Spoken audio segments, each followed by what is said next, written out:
ಏನು ನಿನ್ನ ಹೆಸರು? Subhash. His name is Subhash. ಎಲ್ಲಿ ಕೆಲಸ ಮಾಡ್ತಾ ಇದ್ದೆ? ಇಲ್ಲೇ ಅಶೋಕ್ ಕುಲಕರ್ಣಿ. ಅಶೋಕ್ ಕುಲಕರ್ಣಿ, ಅಶೋಕ್ ಮಹಾರಾಜರ ಬಲ್ಲಿ. ಹಾಂ ರೀ. He is working with Ashok Maharaj. He is A farm house maintainer. Is ಹೆಂಗೆ ಅನಿಸ್ಲತ್ತದ? ಎಲ್ಲ ಸರಿಯಾಗಿ ಅನಿಸ್ತದ್ರಿ. ಹೆಂಗೆ ರೀತಿಲಿಂದ? ಸಾಪ್ ಅನಿಸ್ತದ. ಎಲ್ಲಿ ಸಾಪ್? ಮುದುಡು ಕಾಣಿಸ್ತೀವ್ರಿ.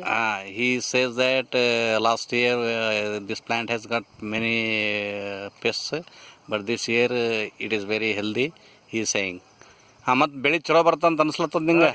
ಅನ್ಸದ್ರಿ. ಹೋದ ಸಲ ಜರ ಪೂರ ಬೆಳೆ fail ಹೋಗ್ಯದ್ರಿ. Last he says that last year the plant is not healthy.